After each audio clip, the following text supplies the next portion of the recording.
y Pablo, por ser una persona con discapacidad por un lado y por ser una víctima de la represión por el otro. Entonces, yo lo que valoro mucho de esos años en Cana es que después de eso hemos podido ir a la justicia y hemos podido obtener la condena de los secuestradores, de los torturadores, de los ladrones de niños, y en ese sentido la colaboración de Pablo ha sido fundamental en exigir justicia. Yo soy de una localidad, Posadas, que debe tener en este momento 100.000 habitantes. En los 80 serían 50.000, todo el mundo se conoce, y el torturado y el torturador llevaban a sus nietos al mismo colegio, y no ha habido instancia de venganza privada, pero cuando hubo que declarar estábamos todos, y en mi caso están condenados los miembros del ejército que me torturaron en Corrientes, los miembros de la policía de la provincia de Misiones, los miembros del ejército en la provincia de Misiones y los guardiacárceles en la provincia de Misiones. Y para mí es muy importante el aporte que ha abierto en nuestra historia Pablo y gente como Pablo para exigir justicia. Porque hoy yo estoy seguro que la ministra Pitovelo y el ministro de Salud ruso van a terminar en la cárcel, aunque tenga que pasar los 20 años que tuvimos que esperar nosotros. Pero la realidad es que se está muriendo gente con cáncer por falta de medicamento, por falta de un Estado que tenga el coraje de decir no le vamos a dar el medicamento y no vengan a reclamar más. Entonces, para mí, esta experiencia de la cual ha participado Pablo y tantas otras personas es muy importante porque nos traza el camino para el futuro. Así que, adelante Pablo, con tu experiencia. Bueno, igual, buenas tardes. Igual yo le voy a hacer algunas preguntas después a él porque vine también a aprender mucho y creo que entre todas y todos también vamos a compartir cuestiones del presente seguramente relacionadas con algunas cosas que ocurrieron en el pasado. Siempre las madres de Plaza de Mayo nos enseñaron que si queríamos construir estas eran palabras casi textuales de Eve de Bonafini, la presidenta durante muchísimos años de la Asociación Madre de Plaza de Mayo. Si queríamos construir una casa, era necesario no construirla sobre un terreno fangoso, sobre un terreno con podredumbre, y esto lo dijo en los años 90, cuando le hacían reportajes, y ella sostenía que en la Argentina era imposible que levantara cabeza si no resolvía la cuestión central que tenía que ver con el juicio y castigo a los culpables. Que los cimientos para construir una democracia necesitaban un terreno sólido, y ese terreno sólido sobre el cual se iba a apoyar la Argentina democrática era el juicio y castigo a los culpables. Y efectivamente tenía razón, la Argentina no fue, o la democracia argentina no fue sólida hasta el momento en el que se caen las leyes de impunidad y se reanudan los juicios, y más allá de todo lo que podemos discutir alrededor de todo lo que falta construir, mantener, ponerle muchos cimientos a esta democracia, sobre todo en la parte económica y social, para la consolidación de la democracia, para que los espíritus golpistas no estén dando vuelta a cada rato, como pasó en los 90 y fines de los 80 con los levantamientos carapintadas. Era necesario el juicio y castigo a los culpables.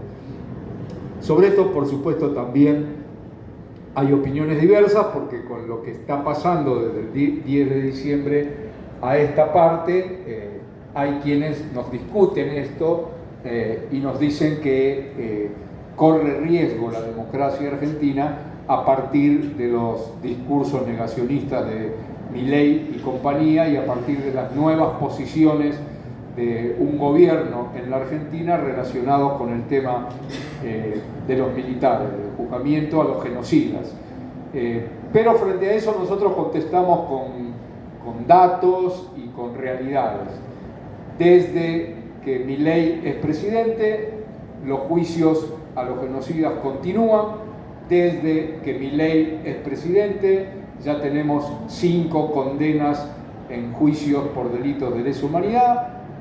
Yo hace minutos llegué recién de La Plata, donde continúa el juicio por el centro clandestino 1 y 60. Hoy declararon 4 familiares de víctimas por primera vez desde la dictadura frente a un tribunal. Queda mucho por hacer y la verdad, el gobierno en el tema judicial va a poder hacer poco. Yo no digo no va a hacer nada, va a poder hacer poco. Es otro poder, es el poder judicial. Sabemos lo que representa el poder judicial, pero también sabemos que desde que se recuperó o recuperaron los juicios, llevamos 324 sentencias condenatorias a genocidas y 1.200 genocidas condenados. Estos son detalles para tener en cuenta porque este es lo que tenemos que sostener. Pero bien, dicho esto, que es un poco el panorama actual, después, por supuesto, pregunten lo que deseen sobre este tema del panorama actual del juzgamiento a los genocidas, pero la temática para la cual nos convocaron tiene que ver con el tema discapacidad y represión, combinado con el tema discriminación y represión.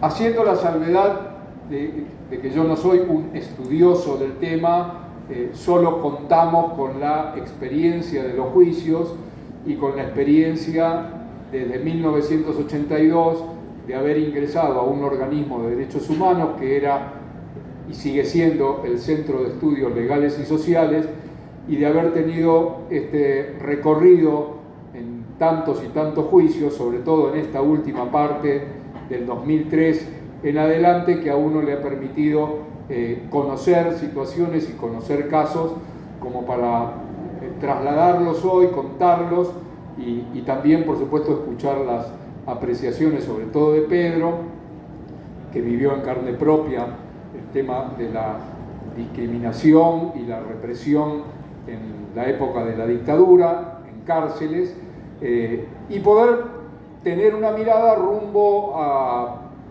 la posibilidad de que más adelante compañeras y compañeros que estudien a fondo estos temas nos dediquen libros, ensayos, artículos, porque cada una de estas cuestiones merece seguir trabajándolas. El primer punto de contacto que muchos tuvimos sobre el tema de represión a compañeras y compañeros militantes con discapacidades fue la lectura del Nunca Más. El Nunca Más, para las y los más jóvenes, es el informe de la Comisión Nacional de Desaparición de Personas en forma resumida y convertida en un libro que este año van a escuchar mucho ustedes hablar de ese informe y de ese libro, porque en septiembre se cumplen 40 años de la entrega del informe. El informe lo entregó la Comisión Nacional de Desaparición de Personas en Casa de Gobierno en una noche de una noche muy particular porque había una movilización acompañando ese informe. El presidente Raúl Alfonsín recibía ese informe y ya se sabía que ese informe iba a ser entregado a la sociedad o pasado a la sociedad en forma de libro. El libro iba a ser el conocidísimo Nunca Más. En ese libro el Nunca Más, el título que nos llamaba la atención en aquel momento, en 1984, era el siguiente: la represión no respetó inválidos ni lisiados. Esa era la característica que se le daba a este informe. Es decir, se ponía en el informe el especial hincapié en quienes habían sido golpeados por la represión y sufrían de algún grado de discapacidad.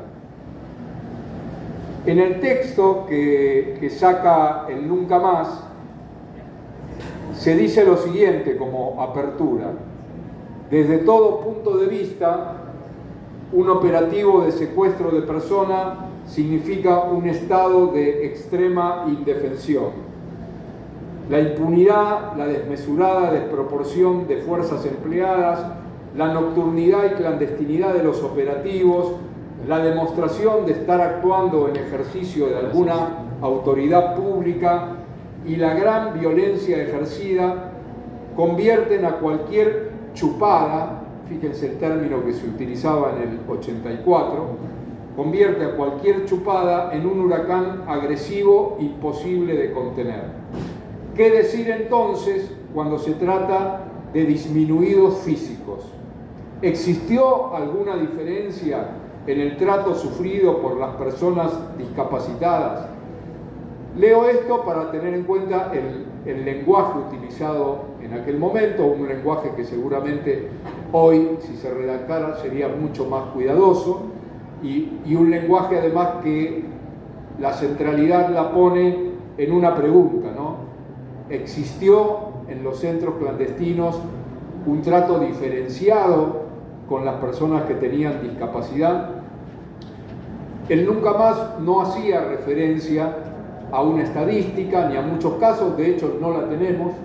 Hoy no hay un trabajo hecho en la Argentina que permita enumerar o tener en algún listado una cantidad de compañeros, compañeras secuestrados que hayan sido víctimas del terrorismo de Estado y que sufriesen en aquel momento, en aquellos años, algún tipo de discapacidad.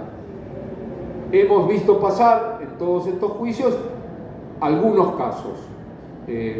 Hay casos de compañeros con discapacidades físicas, hay casos de compañeros con discapacidades de salud mental, y este trabajo hasta el momento no está hecho, no está elaborado, no es un trabajo fácil, es un trabajo para investigadoras e investigadores que tienen que hacer un relevamiento de todos los juicios que se han hecho hasta el momento en el país, que son aproximadamente, por un cálculo estimativo que hacemos, el 40% de los juicios que se tienen que hacer en la Argentina. O sea que todavía falta en la Argentina un 60% aproximadamente de juicios por hacerse. Muchísimo. Los dos casos icónicos que se tomaron siempre y que también tomó el Nunca Más fueron el caso Poblete, que es una pareja de compañeros que militaban en algo que nosotros desconocíamos y que fuimos también tomando conocimiento a partir de los juicios, sobre todo cuando se trata por primera vez el caso Poblete, que era la existencia en los años 70 del Frente de Lisiados Peronistas. El Frente de Lisiados Peronistas era una organización política formada por compañeros y compañeras.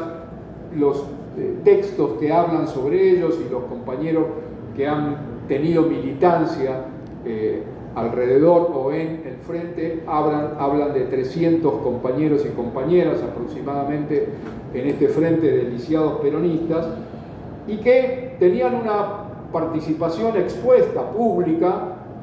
Participaban en las marchas, participaban con sus propias banderas, sacaban solicitadas, sacaban volantes, iban a las movilizaciones. Uno de estos textos y volantes que habían sacado es el 4 de julio del 73, lo traje para leer una parte, este texto de una solicitada sacada por el Frente de Lisiados Peronistas. Dice: a raíz de la visita al domicilio de nuestro conductor, tomó estado público a través de las palabras del ministro de Bienestar Social, está hablando de López Rega, una denuncia con pruebas que se enviarían ante la justicia, armas y drogas en Ezeiza. A 5 días de la acusación no se ha concretado. Por lo tanto, exigimos que la denuncia sea formalizada ante la comisión investigadora de los sucesos de Ezeiza y que sea firmada por los presuntos acusadores. Esta es una solicitada sacada para desmentir una acusación de la derecha peronista que decía que sectores juveniles de la militancia peronista y de las organizaciones armadas de los años 70 habían concurrido con armas al recibimiento de Perón en Ezeiza y le echaba la culpa del traslado de esas armas a compañeros que tenían discapacidades. Acusaban de que habían sido esos compañeros los que habían llevado las armas a Ezeiza. Esta es una de las intervenciones políticas donde el Frente de Lisiados Peronistas denuncia públicamente que todo esto era mentira y desafiaba al ministro de Bienestar Social, a López Rega, de que si iba a denunciar, que lo hiciera y que dijera en qué se basaba para armar esta falsa acusación. Bien, por supuesto el Frente de Lisiados Peronistas tuvo una intervención política muy fuerte y muy sólida en aquellos años 70 en la lucha por las distintas normas por las que se peleaba, sobre todo para, por ejemplo, establecer algo que la Argentina fue vanguardia también en los años 70 respecto de la obtención del cupo para los cupos laborales para personas con discapacidad, que fue el famoso cupo del 4%, tanto para empresas públicas como para el propio Estado, y que viene de la ley 20.293 y que luego en la dictadura esa ley va a ser modificada fuertemente en su contenido. Y la historia del cupo, bueno, continúa esa pelea durante mucho tiempo y las actuales normas relacionadas con la obtención del cupo para personas con discapacidad en el Estado y en empresas es una lucha que trascendió a la Argentina. La Argentina hizo punta con aquella ley de los 70 y es una lucha que todavía en muchos países continúa y es una de las tantas luchas luchas y normas de las cuales hoy la derecha se burla también, ¿no? Habrán escuchado ustedes muchos comentarios alrededor de esto. ¿Por qué alguien tiene que darle empleo a una persona con discapacidad? Esta lucha del Frente de Lisiados Peronistas, que por supuesto es justo decir, para recorrerla también hay que leer y estudiar mucho más que no solo el tema de las normas, no solo el tema de esta solicitada que les leí y de otras. Es una historia de militantes en la pelea social, no era solamente por las cuestiones relacionadas con la discapacidad, tenían mucho más que ver con un país y una juventud que se sumaba a una serie de reclamos y reivindicaciones y derechos por otro mundo, por otro país, por una revolución, por una transformación de la sociedad en la que obviamente el respeto y la conquista de derechos para las personas con discapacidad era importante, pero en el marco de una pelea por una transformación de la sociedad completa. En ese marco hay que ubicar al Frente de Lisiados Peronistas y en ese marco hay que ubicar a todas las personas con discapacidad que militaban en alguna de las organizaciones. Yo solamente les leí esta como una muestra porque para nosotros, para muchos de nosotros, en los años 80, en el 82, 83, 84, leer de la existencia de algo que no conocíamos era impactante, ¿no? Los casos de compañeros y compañeras con discapacidades que fueron víctimas de la represión tiene estos puntos icónicos. En el caso Poblete y en el caso de los dos compañeros y compañeras, en realidad era un grupo más extenso, pero que ocurre en 1977 en Rosario, cuando secuestran al matrimonio formado por María Esther Ravelo Vega y Emilio Etelvino Vega, ambos ciegos, y que también fueron víctimas en Rosario de la represión. Yo quiero hacer aquí una acotación muy fuerte en el tema discapacidad y militancia, porque no hemos encontrado en esto, no es que hayamos hecho un trabajo que peine todos los casos en todo el país, pero no hemos encontrado que el tema de la discapacidad haya sido la causa que el grupo de tareas o los sectores de inteligencia de la represión hayan puesto como punto 1 en el motivo para ellos del secuestro. Es decir, el punto 1 en la razón de estas bestias para llevar adelante los secuestros era la militancia. La discapacidad o las cuestiones relacionadas con alguna discriminación o, por ejemplo, el particular caso de los compañeros, que son alrededor de 3.000 compañeros y compañeras judíos, aparece como agravante dentro de los centros clandestinos. Es decir, es un elemento en la represión que lo toman para intensificar la impiedad con la que desataron la tortura, la represión sobre ellos y ellas en los centros clandestinos. Es decir, no tenemos hoy posibilidades de sostener seriamente que el elemento discapacidad pasó a ser el factor número 1 en esos casos particulares de la represión. Eran compañeros que tenían una militancia política fuerte, sostenida en alguna de las organizaciones, en alguna de las agrupaciones, que fueron secuestrados por esa militancia y que esa militancia y esa represión en consecuencia desata en los centros clandestinos o en las unidades del Servicio Penitenciario Federal un adicional represivo. Ese adicional represivo fue obviamente ejercido por esos grupos de tarea, y esos grupos de tarea lo ejercieron a la manera que lo ejercieron en todo el mundo, ¿no? Esa violencia fue física, esa violencia fue psicológica, esa violencia fue moral, esa violencia fue económica, con los robos y apropiaciones de los bienes, esa violencia fue ejercida a la manera que se ejerció en los centros clandestinos y también en las unidades del servicio penitenciario.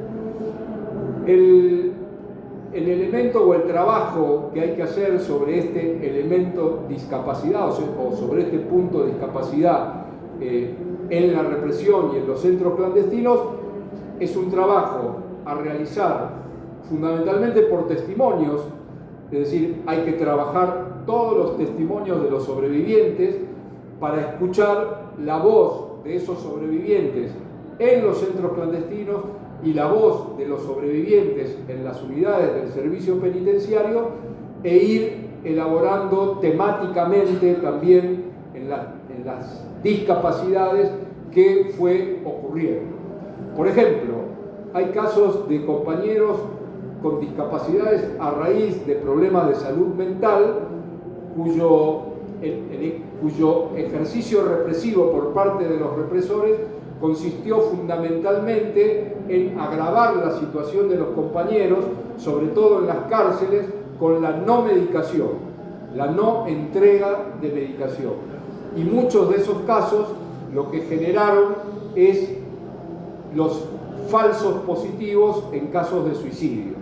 Es decir, compañeros y compañeras que en las cárceles la dictadura mostraba su muerte como un caso de suicidio, cuando en realidad lo que había ocurrido era una instigación al suicidio, lo cual es un delito, o una omisión dolosa para que el compañero sufriera aún más su problema de salud mental, o no entregando la medicación correcta o entregando medicación cambiada. Estas situaciones hoy, por ejemplo, se están analizando en el juzgado del juez Daniel Rafecas, con casos concretos ocurridos en las unidades penitenciarias de Caseros, la vieja cárcel de Caseros, que todavía una parte de esa cárcel subsiste de pie, y la unidad de Devoto, cárcel que todavía sigue funcionando. En los centros clandestinos, los testimonios que hay respecto de compañeros que tenían discapacidades físicas era la violencia ejercida en la tortura, la violencia duplicada en el ejercicio de la tortura, así como con los compañeros y compañeras judías y judíos. La violencia, esto está testimoniado y también dicho desde el informe de la CONADEP y el libro Nunca Más, pero se ha visto mucho en todos los testimonios de casi todos los juicios, cómo se duplicaba la violencia en la tortura, los mecanismos de tortura para esas compañeras y compañeros. Lo mismo ocurrió para los compañeros y compañeras que tenían algún tipo de discapacidad física. Es decir, para el cartel de enemigos que la dictadura y todos los genocidas que en nombre de ella llevaron adelante el terrorismo de Estado, esa construcción del enemigo, elemento clave para poder entender por qué hicieron lo que hicieron, ¿no? Cuando muchos y muchas nos preguntan cómo fueron capaces de hacer lo que hicieron, cómo fueron capaces de secuestrar, torturar, matar, violar, abusar, desaparecer, asesinar, robar, allanar, todos los delitos que cometieron. Bueno, nosotros, para no extender en muchas charlas el debate extenso que corresponde a estas preguntas, respondemos con lo siguiente: les dieron la potestad de construir al enemigo.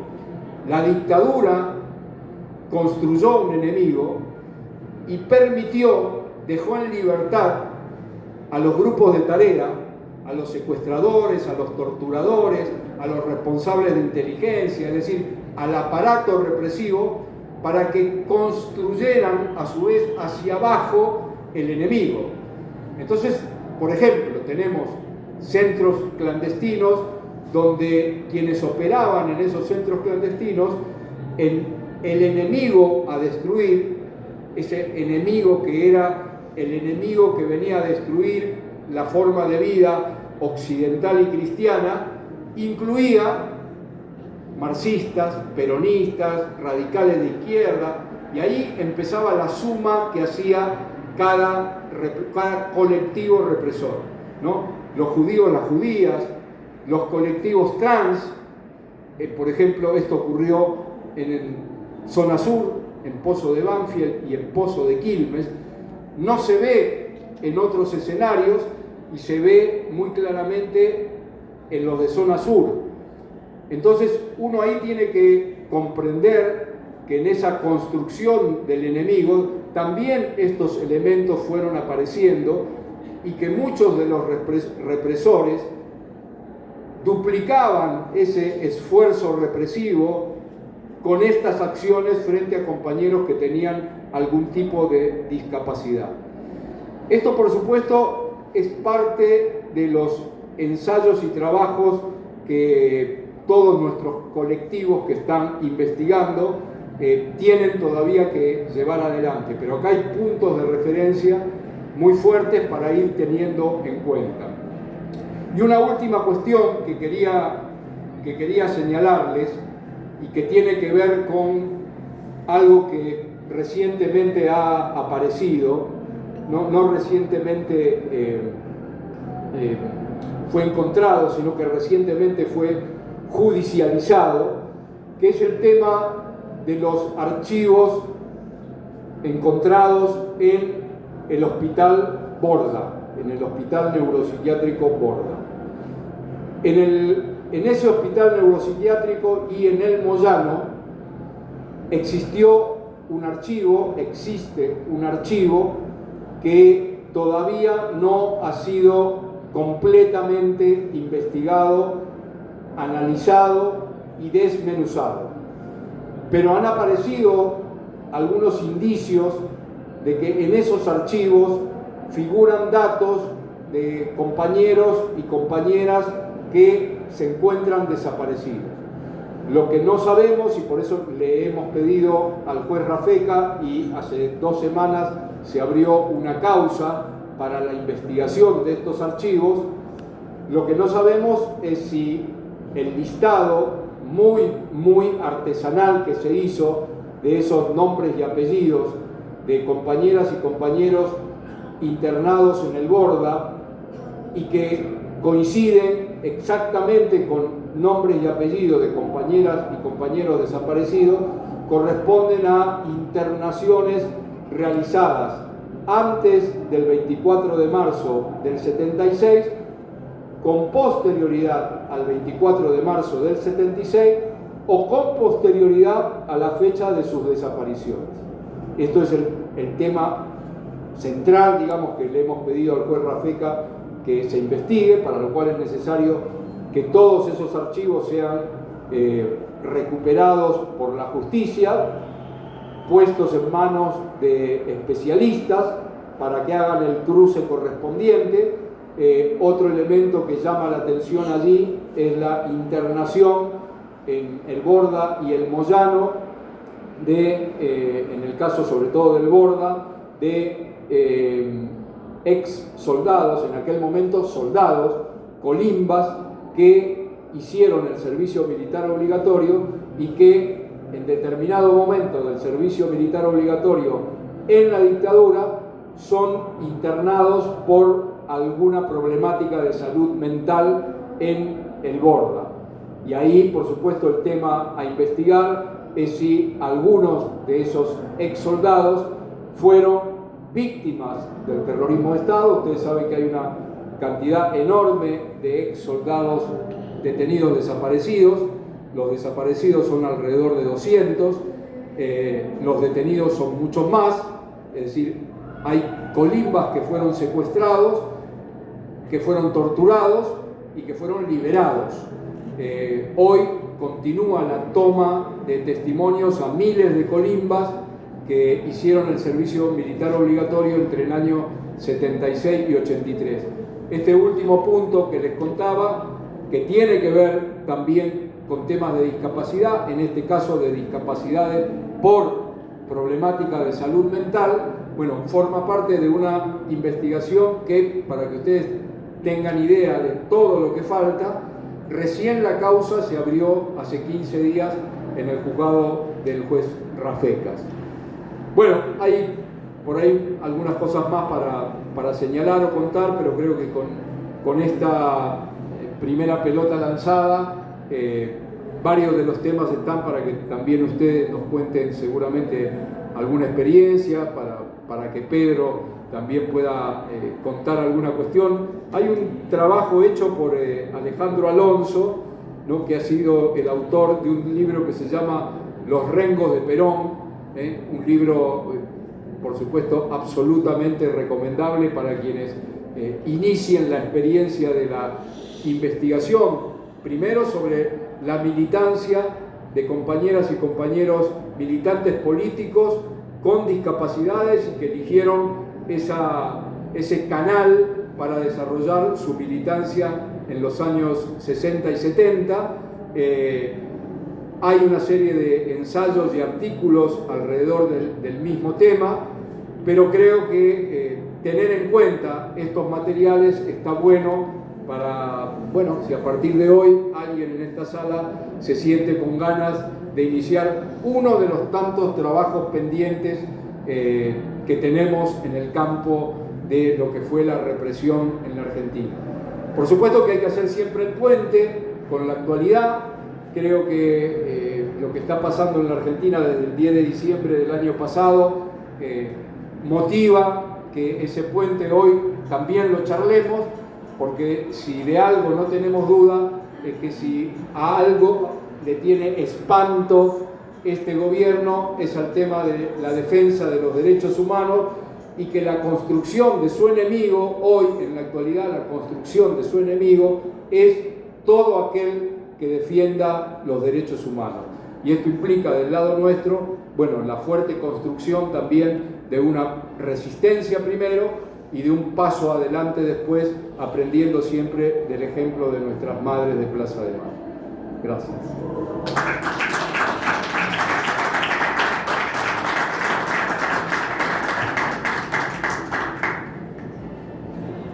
Bueno, ¿alguna pregunta?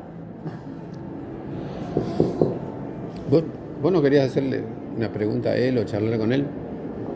Hasta que... Sí, te quería preguntar, Pedro, y sobre todo para que quienes están en la sala manejen algunos datos.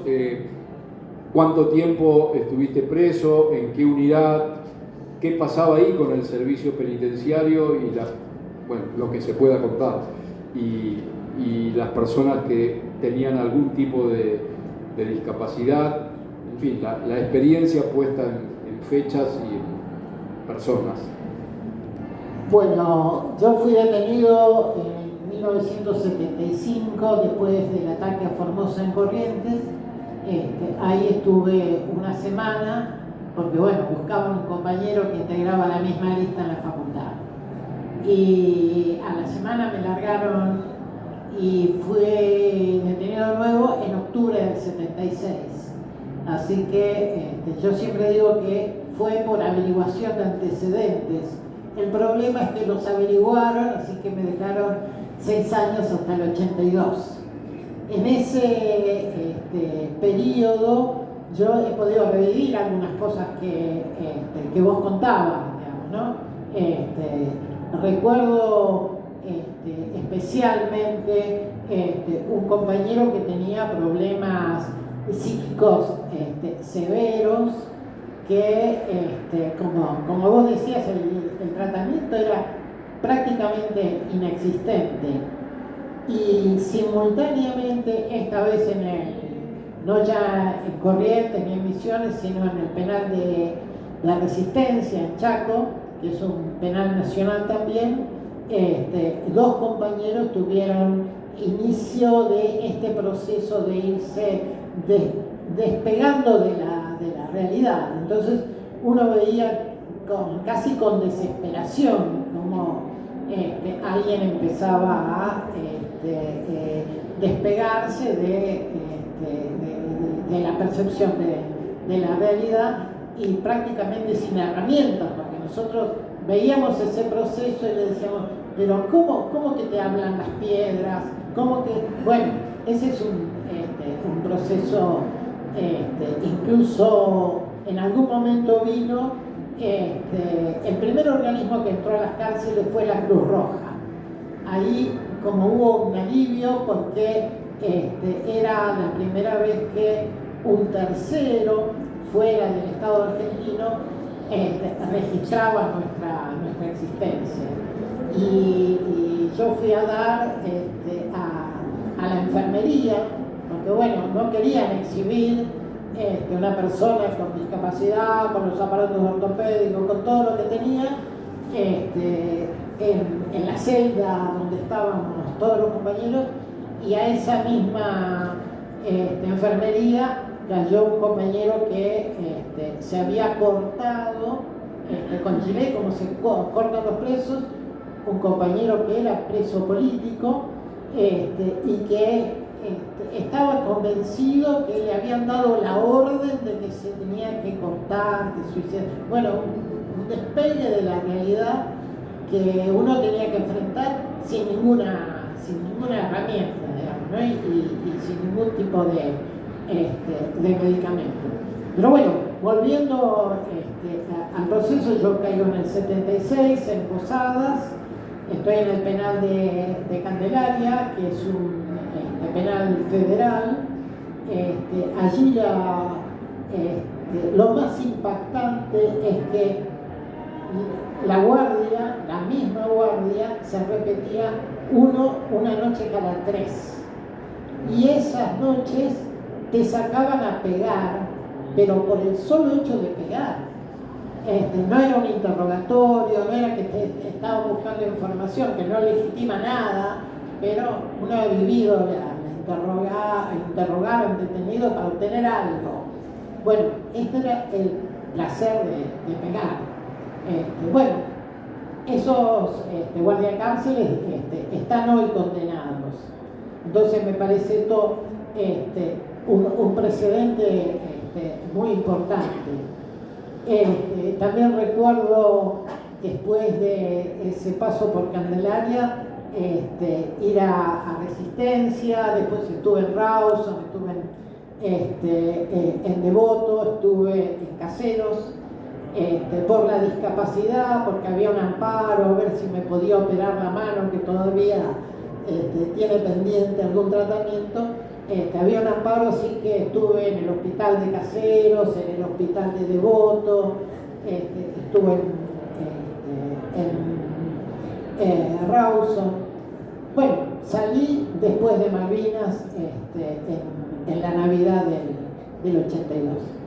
A mí lo que me parece central de lo que planteaba Pablo es lo mucho que hay por investigar, porque de este periodo han quedado muchas cosas pendientes en distintos niveles y con distintas facetas.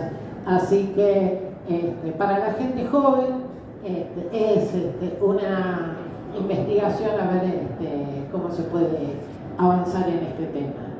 Así que ese es el recorrido, el recorrido personal. ¿Alguna pregunta? ¿Alguna inquietud?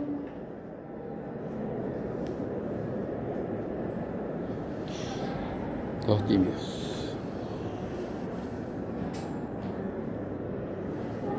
Parece que no. Pedro, sí, cuando estabas detenido, ¿estabas con silla de ruedas? No. Yo usaba aparatos ortopédicos para caminar y en algún momento hubo que sacarlos del penal porque necesitaba que se repararan, así que hubo un periodo donde no tuve aparatos, pero nunca tuve una silla de ruedas, ¿no? Compartimos la cárcel con muchos otros compañeros que tenían distinto grado de discapacidad. Recuerdo de Corrientes, un compañero que tenía muy afectados los 4 miembros, como yo, de la polio, en la época de la polio, otro compañero de Misiones que tenía un brazo afectado, bueno, distintos.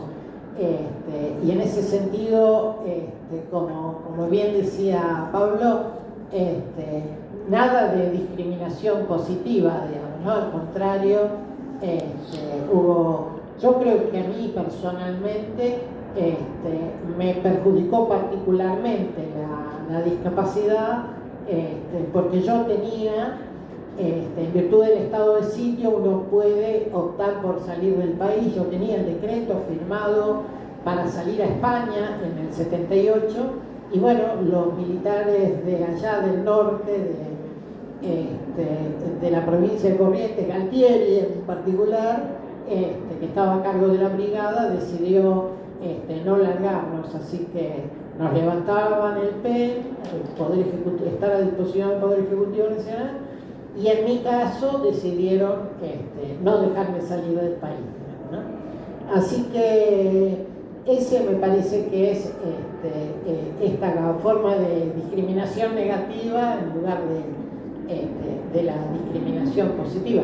Y después yo he trabajado en derechos humanos y he visto fichas de compañeras, en particular recuerdo una que me impactó mucho, que tenía la información que recopilaban las fuerzas de seguridad, digamos, a qué organización estaba adherida, etcétera, etcétera, y un par de ellas tenía así cruzado la palabra judía.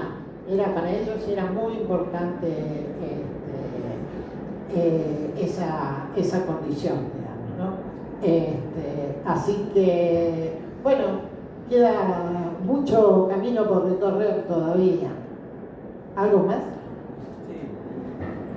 Yo quería preguntarte sobre qué nos querés contar sobre tu militancia anterior al secuestro y tu militancia en la cárcel, mientras estuvieron presos. Bueno, yo integraba la lista de la Juventud Peronista en Corrientes, que representaba al Frente de Liberación Nacional, digamos, ¿no? Una militancia difícil en Corrientes, porque en la Facultad de Derecho iba la flor y nata de la oligarquía correntina, ¿no? Así que bueno, estuve ahí 3 años. Después, cuando salí en libertad, pedí pase, yo me recibí en la Universidad de Buenos Aires, pero esa fue mi militancia previa a la cárcel en la Juventud Universitaria Peronista. Y después de salir de la cárcel, durante mucho tiempo estuve en contacto con los compañeros que estuvieron detenidos. Me acuerdo que yo salí la Navidad del 82, la Nochebuena del 82, y al otro día estábamos entregando pan dulce en La Plata para los compañeros que estuvieron detenidos, ¿no? Trabajé mucho tiempo en derechos humanos en la década del 90, y actualmente sigo en contacto con los compañeros, porque todavía hay reclamos en materia de indemnización de los problemas derivados de la cárcel, en particular aquellos problemas de orden psicológico, digamos, ¿no? Cuando se pagaron indemnizaciones allá en la década del 90, se excluía el tema de lesiones si no había acreditado una afectación muy fuerte orgánica, muy fuerte, digamos, ¿no? Tenían que ser lesiones gravísimas. Después de eso alguien presentó un amparo y se introdujo lo que está ocurriendo ahora, porque uno, después de pasar experiencias tan traumáticas como aquellas, ¿cómo no te van a dejar secuelas? ¿Cómo no te van a dejar consecuencias? ¿Sí? Entonces, hoy por hoy, por lo menos hasta el 10 de diciembre, se han indemnizado esas situaciones. Y en particular hoy, yo he retomado el tema de la discapacidad y la militancia en el ámbito de los jubilados.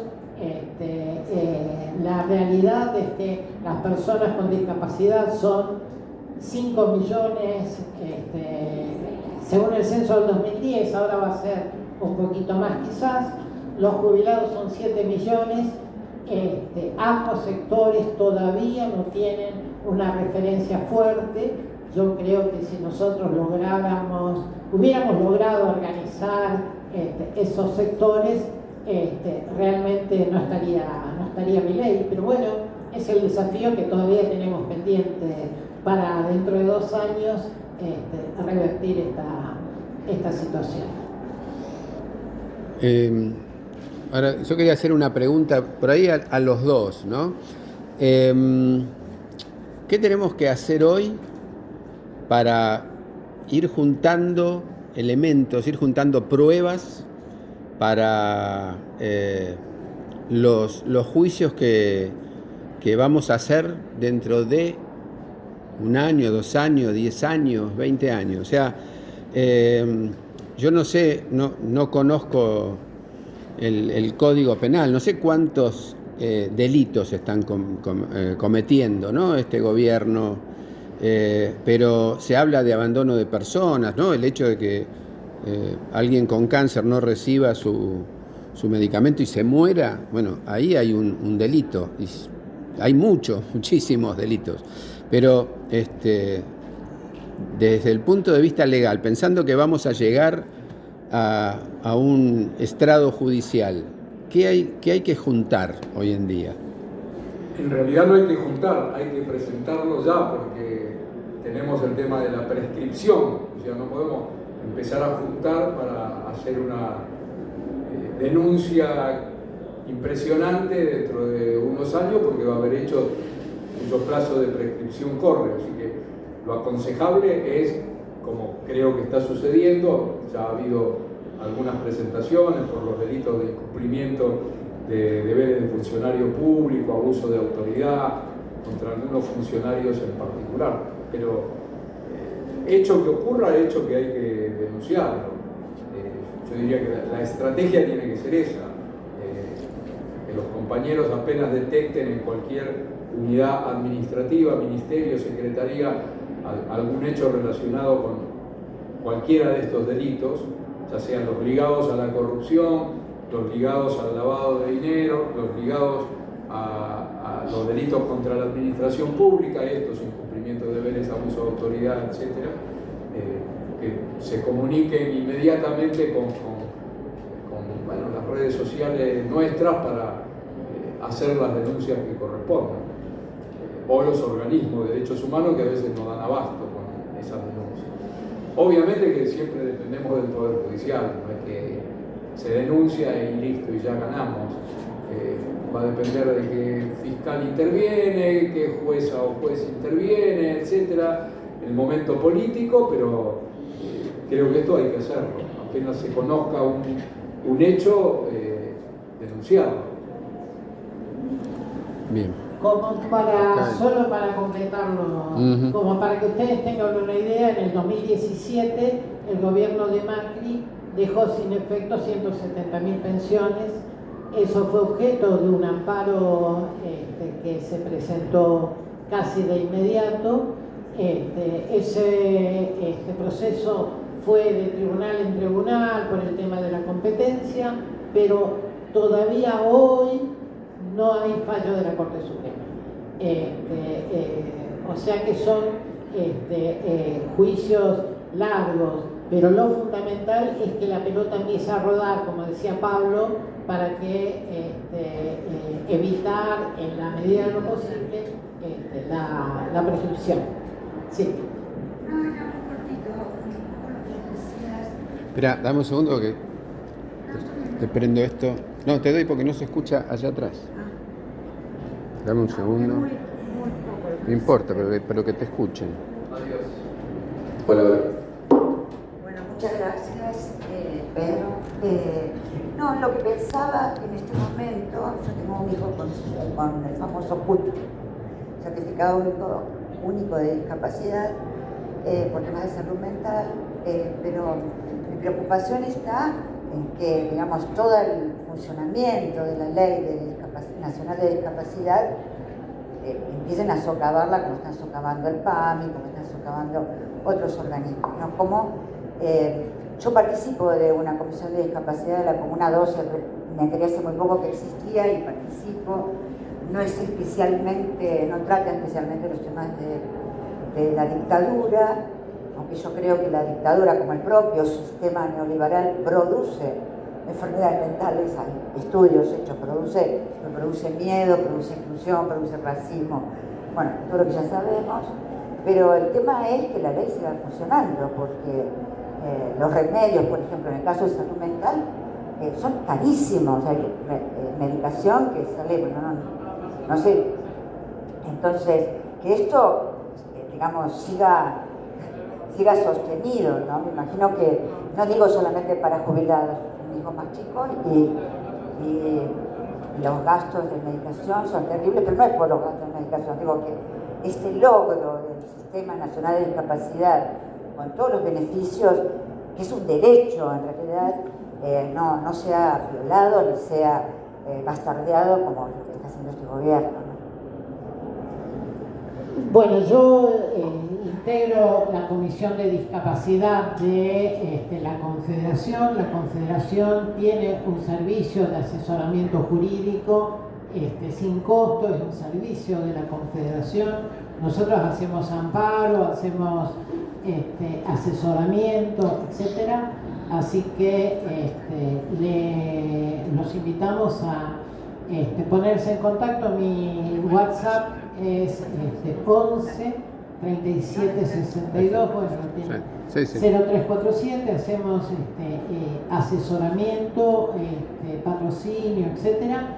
El mayor problema es que en el caso de la DACSE, por ejemplo, la mayoría de los afectados no tiene certificado de discapacidad, porque el problema de la discapacidad está visto desde lo funcional.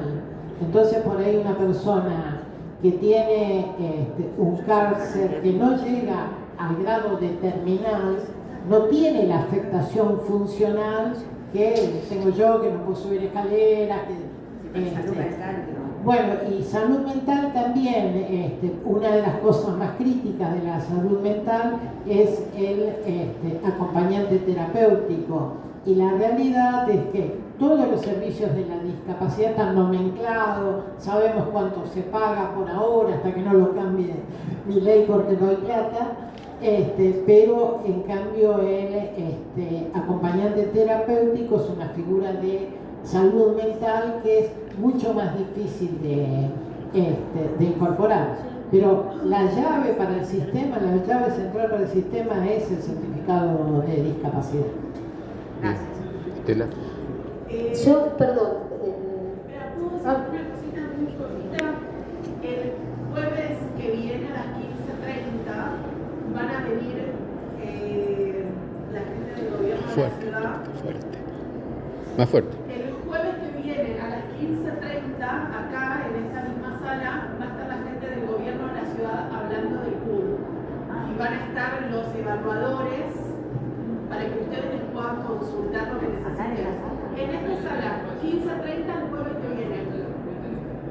Bien. Sí, pero bueno. Dale, Estela. Que se, tenemos que ir. Perdón, yo voy a volver un poquito para atrás, no con la actualidad, pero porque quería consultar. Entiendo que la presentación que se hizo en Radio África tiene que ver con documentación que se encontró en el Moyano y en Algorda, pero si no pensaron incluir en esa presentación a Montes de Oca, que digamos, también había gente internada y además tiene el fantasma de la doctora Jubileo, que desaparece después, y que hay una conexión allí con que vio cosas, ¿no? Tomo nota, lo hago, no creo, porque lo que quieren es un punto concreto relacionado con víctimas. En el caso del... No, pero hay un jefe de inteligencia del ejército que hace una denuncia de que los cuerpos eran llevados ahí. Y eso está en CONADER, ¿no? En el Archivo Nacional de la Memoria. Eso está en la causa de San Martín. Era el jefe de inteligencia del 201. Bien, lo anoto para presentar.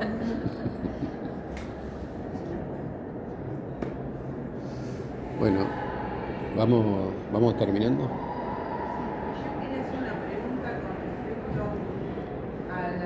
al periodo del macrismo, cuando saca a los genocidas en un proceso de cárcel domiciliaria.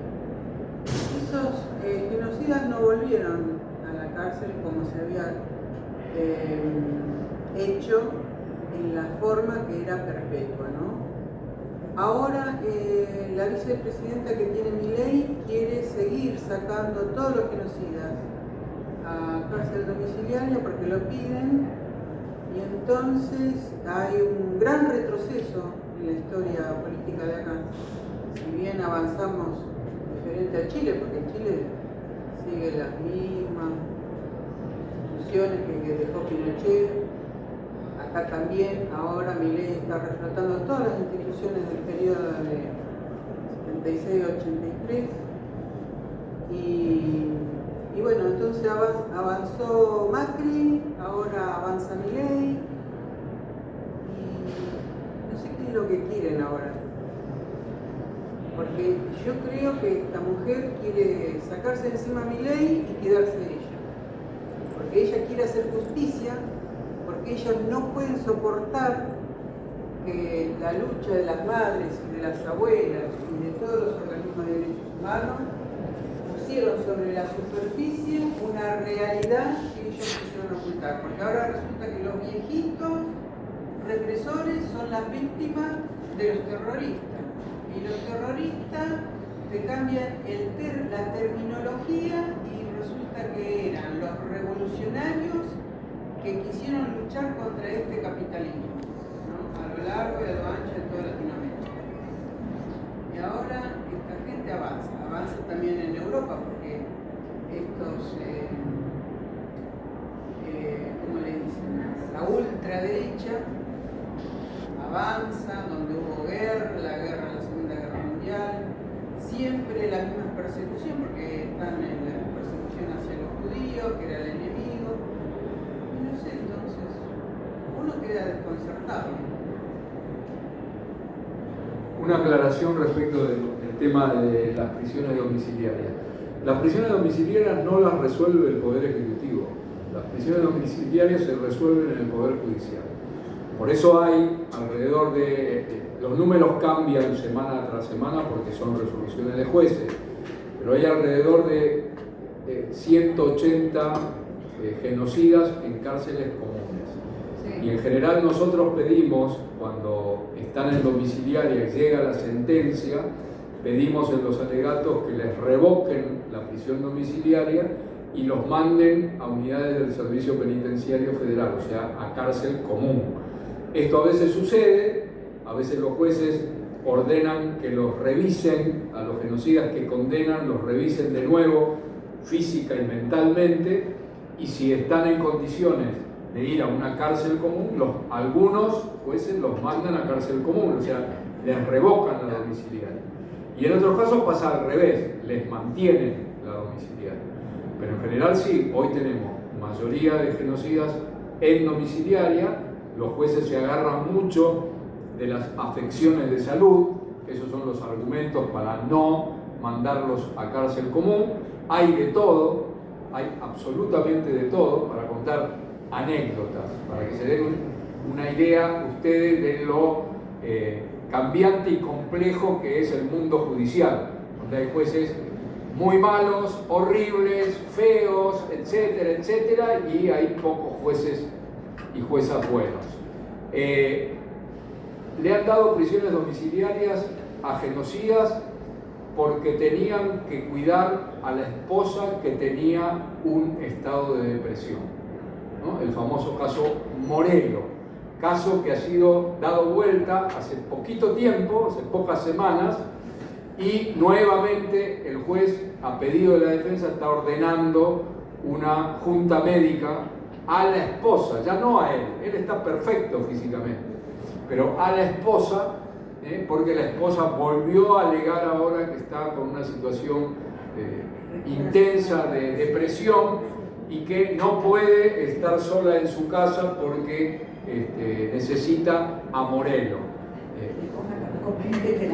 Que le pongan acompañante terapéutico, dice acá la compañera. Pablo, lo que pasa es que nosotros luchamos con vos por el genocida Patti, ¿no? Y Patti, gracias al proceso del macrismo, está en su casa, o sea, cárcel domiciliaria. Yo no creo que él se la pase ahí en su casa. Yo creo que debe andar por cualquier lado. No, están los que están en domiciliaria, salvo algún caso que se conoce, están en domiciliaria. Hay muchísimos que tienen el control con la pulsera y hay muchísimos que están controlados por los patronatos deliberados que llaman o van al domicilio. En general se cumple bastante, la verdad hay que decirlo. La domiciliaria se cumple bastante. Lo que indigna es que muchos están en domiciliaria cuando no están en una situación de enfermedad terminal o una enfermedad o dolencia que no puede ser tratada en los hospitales del servicio penitenciario.